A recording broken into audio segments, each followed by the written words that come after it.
అసలు నా కొడుకు ఇంకా రాజకీయాలలో అడుగే పెట్టలేదు. పెట్టక ముందే వైసీపీ ఇంతలా రియాక్ట్ అవుతుంది అంటే ఇది భయమా బెదురా? వాళ్ళకే తెలియాలి. కానీ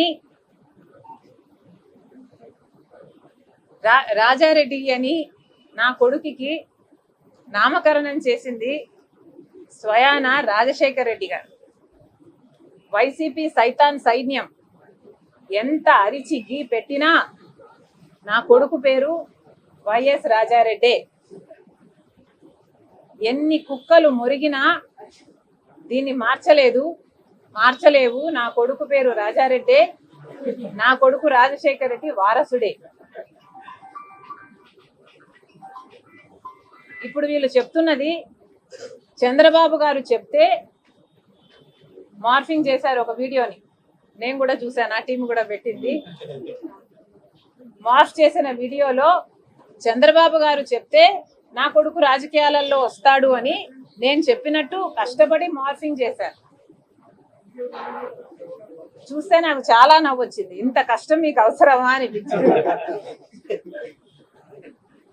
చంద్రబాబు గారు చెప్తే నా కొడుకుని రాజకీయాలలోకి తీసుకొస్తాను అని మీరు చెప్తున్నారే, మరి ఎవరి చెప్తే జగన్మోహన్ రెడ్డి గారు ఉపరాష్ట్రపతి ఎన్నికల్లో ఒక ఆర్ఎస్ఎస్ అభ్యర్థికి మద్దతు ఇచ్చారో వైసీపీ సమాధానం చెప్పాలి. నిస్సిగ్గుగా ఈరోజు మిగతా వాళ్ళ గురించి మాట్లాడుతున్నారు. నిస్సిగ్గుగా జగన్మోహన్ రెడ్డి గారు స్వయంగా ఒక ఆర్ఎస్ఎస్ అభ్యర్థికి మద్దతు ఇచ్చారు అంటే ఇది ఎంత అవమానకరం.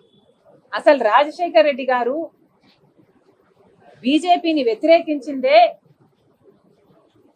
బీజేపీ ఆర్ఎస్ఎస్ సిద్ధాంతాన్ని ఫాలో అవుతుంది కాబట్టి. అలాంటి ఆర్ఎస్ఎస్ అభ్యర్థికి జగన్మోహన్ రెడ్డి గారు వైసీపీ మద్దతు ఇచ్చారు అంటే ఈరోజు రాజశేఖర్ రెడ్డి గారు గనుక బ్రతికే ఉండుంటే జగన్మోహన్ రెడ్డి గారిని చూసి అవమానంతో సిగ్గుతో తల దించుకునేవాడు రాజశేఖర్ రెడ్డి గారు.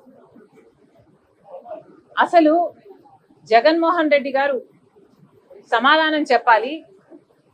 సుదర్శన్ రెడ్డి గారికి మీరు ఎందుకు మద్దతు ఇవ్వలేదు? వాళ్ళు వాళ్ళ పనులు చెప్పుకోవాలి, అంతేగాని పక్కన ప్రతిపక్షాన్ని వాళ్ళు మళ్ళా విమర్శిస్తున్నారు అంటే వాళ్ళకి వాళ్ళు ఏం పని చేయలేదనే కదా. సో వాళ్ళు మమ్మల్ని విమర్శిస్తున్నారంటే వాళ్ళు ఏం చేయలేదు, ఏం చెప్పుకోలేకుండారు. కాబట్టి జగనన్న వస్తే నవరత్నాలు ప్రతి ఇంటికి చేరుతాయని ఇస్తున్నాము.